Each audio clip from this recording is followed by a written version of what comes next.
AIIMS BSc nursing entrance exam June 1 കഴിഞ്ഞു. Result publish ആകുന്നത് June 6 June 7 ആയിരിക്കും. അതിൽ ഫസ്റ്റ് മെറിറ്റ് ലിസ്റ്റിൽ ഒരു 8,000 to 10,000 സ്റ്റുഡൻസ് കൗൺസിലിംഗ് പ്രോസസ്സിലേക്ക് സെലക്ട് ആകുന്നതാണ്. അതായത് ടോട്ടൽ അഡ്മിഷൻ്റെ 8 ഇരട്ടി സ്റ്റുഡൻസ് ആയിരിക്കും ഫസ്റ്റ് കൗൺസിലിംഗ് പ്രോസസ്സിലേക്ക് സെലക്ട് ആകുന്നത്. കൗൺസിലിംഗ് പ്രോസസ്സിലേക്ക് സെലക്ട് ആകുന്ന ഈ 8,000 മുതൽ 10,000 വരെ സ്റ്റുഡൻസിന് എല്ലാവർക്കും അഡ്മിഷൻ കിട്ടുകയില്ല. 1,200ഓളം സീറ്റാണ് ആകെ ഉള്ളത്. റിമൈനിങ് സ്റ്റുഡൻസ്, അതായത് ഫസ്റ്റ് മെറിറ്റ് ലിസ്റ്റിൽ പേര് ഇല്ലാത്ത സ്റ്റുഡൻസിൻ്റെ റിസൾട്ട് അറിയുന്നതിന് വേണ്ടി 2-3 ദിവസത്തിന് ശേഷം അവരുടെ ലോഗിൻ ഐഡിയും പാസ്വേഡും ഉപയോഗിച്ച് ലോഗിൻ ചെയ്യേണ്ടതാണ്. അതിൽ സ്കോർ കാർഡ് കാണാൻ സാധിക്കും. അതനുസരിച്ച് നിങ്ങളുടെ സ്കോർ എത്രയാണെന്ന് മനസ്സിലാക്കാൻ സാധിക്കുന്നതായിരിക്കും. സെക്കൻഡ് സ്റ്റേജായ പേഴ്സണൽ ഇൻ്റർവ്യൂ ഓർ കൗൺസിലിങ്ങിനുള്ള ഡേറ്റ് എല്ലാം നിങ്ങൾ മെയിൽ വഴി അറിയുന്നതായിരിക്കും. കൗൺസിലിങ്ങിന് ശേഷം ഒരു നോർമൽ കൗൺസിലിംഗ് രജിസ്ട്രേഷൻ ചെയ്യണം. അതിനുശേഷം choice filling or preference, that means college preference select ചെയ്യേണ്ടതാണ്. കോളേജ് സെലക്ട് ചെയ്യുന്നത് സ്കോറിൻ്റെ അടിസ്ഥാനത്തിലായിരിക്കും. ഏത് കോളേജാണ് ഹൈ സ്കോർ ഉള്ളവർ സെലക്ട് ചെയ്യേണ്ടത്, കുറച്ച് ലോവർ സ്കോർ ഉള്ളവർ ഏത് കോളേജാണ് സെലക്ട് ചെയ്യേണ്ടതെന്ന് നമുക്ക് ഈ വീഡിയോയുടെ ലാസ്റ്റ് കാണാം. ഈ ചോയ്സ് ഫില്ലിംഗ് ഓർ കോളേജ് പ്രിഫറൻസിന് ശേഷം റിസൾട്ട് വരുന്നതായിരിക്കും. അതായത് നിങ്ങളുടെ കൗൺസിലിങ്ങിൻ്റെയും മാർക്കും ബേസ് ചെയ്തുള്ള റിസൾട്ട് വരുന്നതായിരിക്കും. ആ റിസൾട്ട് അനുസരിച്ച് ഏത് കോളേജാണോ നിങ്ങൾക്ക് അഡ്മിഷൻ ലഭിച്ചിരിക്കുന്നത് ആ കോളേജിൽ പോയി ഫീസ് കൊടുത്ത് അഡ്മിഷൻ ലോക്ക് ചെയ്യേണ്ടതാണ്. കോളേജിൻ്റെ ഫീസ് 4,000 മുതൽ 4,500 രൂപ വരെയാണ് എയിംസ് കോളേജിൽ പഠിക്കാനുള്ള ഫീസ്. അതിൽ ഋഷികേശ് കോളേജിൽ മാത്രം ഫീസ് കൂടുതലായിരിക്കും.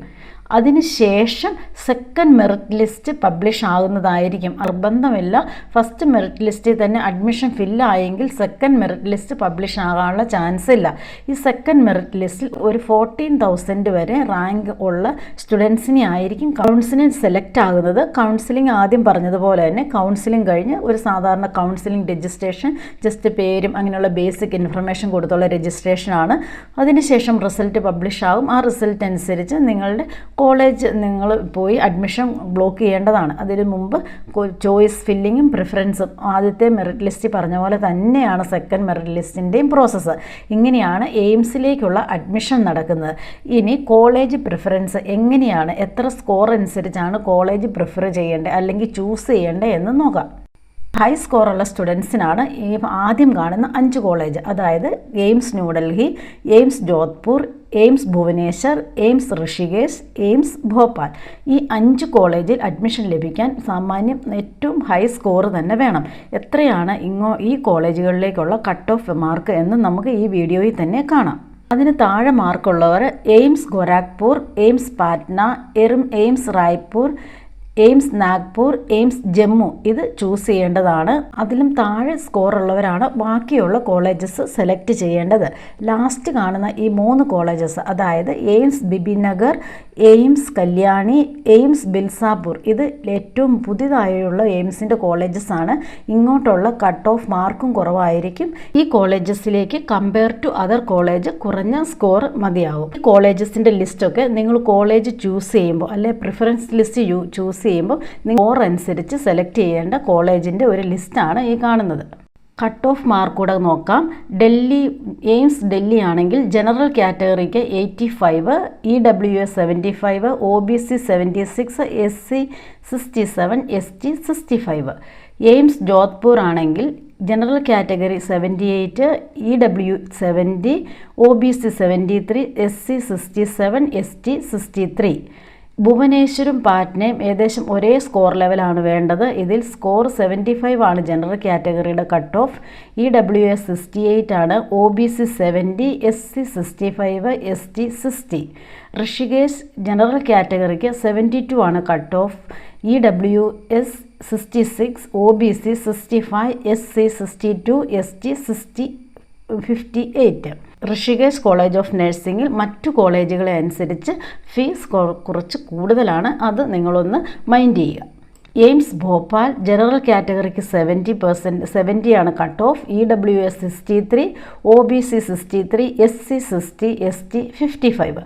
മറ്റു കോളേജസിന് കട്ട് ഓഫ് ആയിട്ട് വരുന്നത് ജനറൽ കാറ്റഗറിക്ക് 65, EWS 62, OBC 62, SC 55, ST 52. ഇതനുസരിച്ചാണ് ഒരു കാറ്റഗറി ലിസ്റ്റ്, അതായത് ഒരു കട്ട് ഓഫ് വരുന്നത്. ഈ നിങ്ങളുടെ സ്കോർ അനുസരിച്ച് നിങ്ങൾ കോളേജസ് ചൂസ് ചെയ്യേണ്ടതാണ്.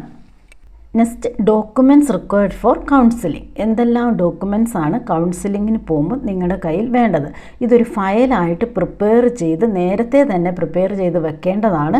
ഏതെങ്കിലും ഒരു സർട്ടിഫിക്കറ്റ് മിസ്സിംഗ് ആണ്, അല്ലെങ്കിൽ നിങ്ങൾ കൊടുത്ത ഒരു സർട്ടിഫിക്കറ്റിൻ്റെ ഒറിജിനൽ കോപ്പി നിങ്ങൾക്ക് അവിടെ സബ്മിറ്റ് ചെയ്യാൻ സാധിച്ചില്ലെങ്കിൽ നിങ്ങളുടെ അഡ്മിഷൻ ക്യാൻസലായി പോകുന്നതായിരിക്കും.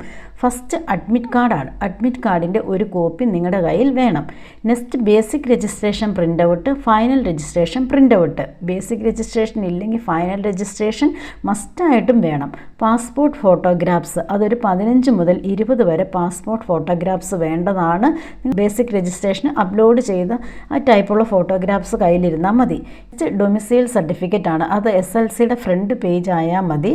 ക്യാരക്ടർ സർട്ടിഫിക്കറ്റ് +2 സർട്ടിഫിക്കറ്റ് കിട്ടുമ്പോൾ ക്യാരക്ടർ സർട്ടിഫിക്കറ്റ് ഒപ്പം കിട്ടുന്നുണ്ട്. നെക്സ്റ്റ്, ട്രാൻസ്ഫർ സർട്ടിഫിക്കറ്റ് അല്ലെങ്കിൽ മൈഗ്രേഷൻ സർട്ടിഫിക്കറ്റ്. ട്രാൻസ്ഫർ സർട്ടിഫിക്കറ്റും +2 എവിടെയാണോ പഠിച്ചത് അവിടെ നിന്നാണ് ട്രാൻസ്ഫർ സർട്ടിഫിക്കറ്റ് വാങ്ങേണ്ടത്.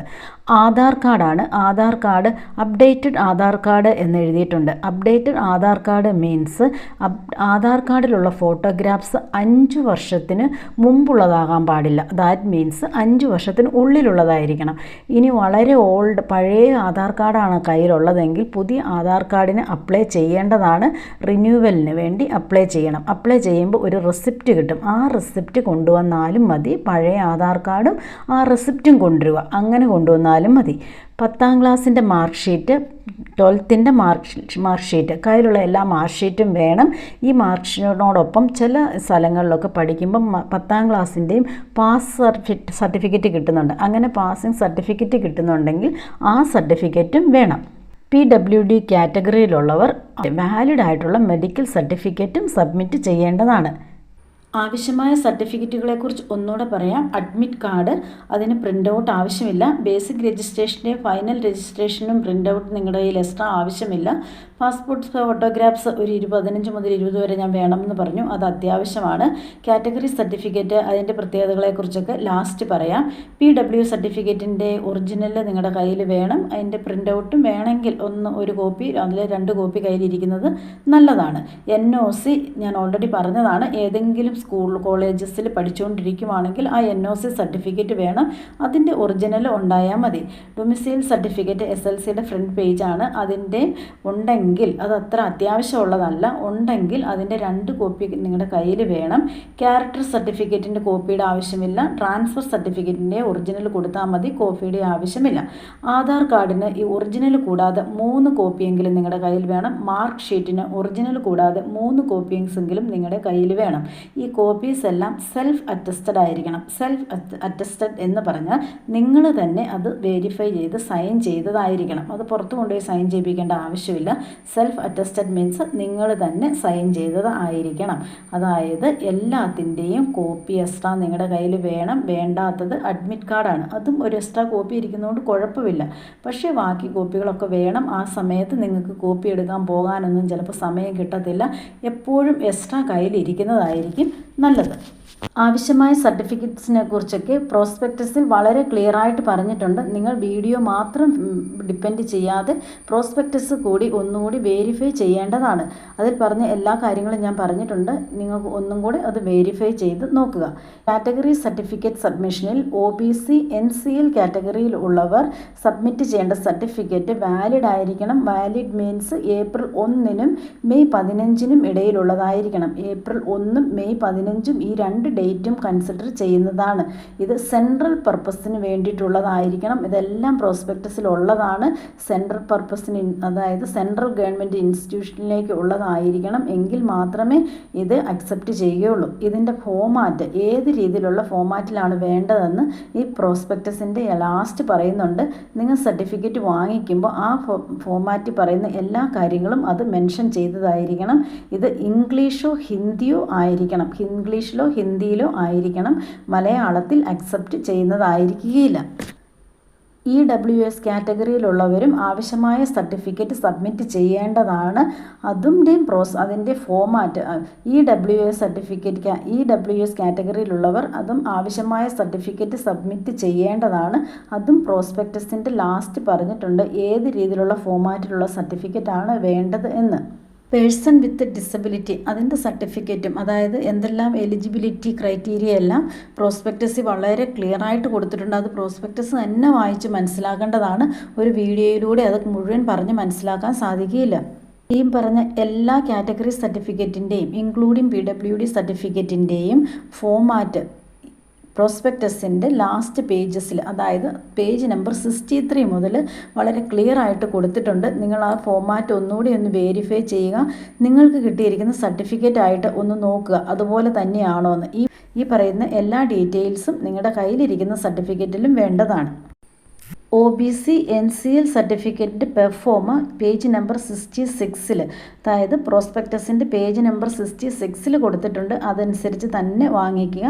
ഇത് certificate name, date, certificate number, date of issue, ഇങ്ങനെയുള്ള എല്ലാ കാര്യങ്ങളുമുണ്ട്. ആരാണ് സർട്ടിഫിക്കറ്റ് ഇഷ്യൂ ചെയ്ത് അതും വളരെ വ്യക്തമായിട്ട് മെൻഷൻ ചെയ്യേണ്ടതാണ്. ഇക്കണോമിക്കലി വീക്കസ്റ്റ് സെക്ഷനുള്ള ഇൻകം സർട്ടിഫിക്കറ്റ് ഒരു അസറ്റ് സർട്ടിഫിക്കറ്റും ഈ പ്രോസ്പെക്ടസിൻ്റെ താഴെ കൊടുത്തിട്ടുണ്ട്. അതനുസരിച്ച് വാങ്ങിക്കാൻ ശ്രദ്ധിക്കുക. അല്ലെങ്കിൽ ഈ കാറ്റഗറി സർട്ടിഫിക്കറ്റ് ഇൻവാലിഡ് ആകുന്നതും നിങ്ങൾ ജനറൽ കാറ്റഗറിയിൽ കൺസിഡർ ചെയ്യപ്പെടുന്നതുമാണ്. ജനറൽ കാറ്റഗറിയിൽ വന്നാൽ നിങ്ങളുടെ കട്ട് ഓഫ് മാർക്കൊക്കെ വീണ്ടും കൂടും. കാരണം അഡ്മിഷൻ കിട്ടാനുള്ള ചാൻസ് കുറയുന്നതാണ്. അതുകൊണ്ട് ഈ കാറ്റഗറിയുടെ എലിജിബിലിറ്റി ഉണ്ടെങ്കിൽ അത് യൂട്ടിലൈസ് ചെയ്യാൻ ശ്രമിക്കുക. റിസൾട്ട് വന്നതിന് ശേഷം, അതായത് ജൂൺ 6-നോ 7-നോ റിസൾട്ട് വരുമെന്ന് പറഞ്ഞു. റിസൾട്ട് വന്നതിന് ശേഷം അപ്ലോഡ് ഡോക്യുമെൻ്റ് എന്ന ഒരു ഓൺലൈൻ പോർട്ടൽ ഓപ്പൺ ആകുന്നതായിരിക്കും. ആ പോർട്ടൽ ഉപയോഗിച്ച് ഡോക്യുമെൻറ്റ്സ് അപ്ലോഡ് ചെയ്യേണ്ടതാണ്. എസ്പെഷ്യലി കാറ്റഗറി സർട്ടിഫിക്കറ്റുകളെല്ലാം വാലിഡ് ആയിട്ടുള്ള കാറ്റഗറി സർട്ടിഫിക്കറ്റ് അപ്ലോഡ് ചെയ്യേണ്ടതാണ്. അതിൻ്റെ ഒറിജിനലും നിങ്ങളുടെ കയ്യിൽ വേണം. കാരണം കൗൺസിലിങ്ങിന് പോകുമ്പോൾ സബ്മിറ്റ് ചെയ്യേണ്ടതാണ്.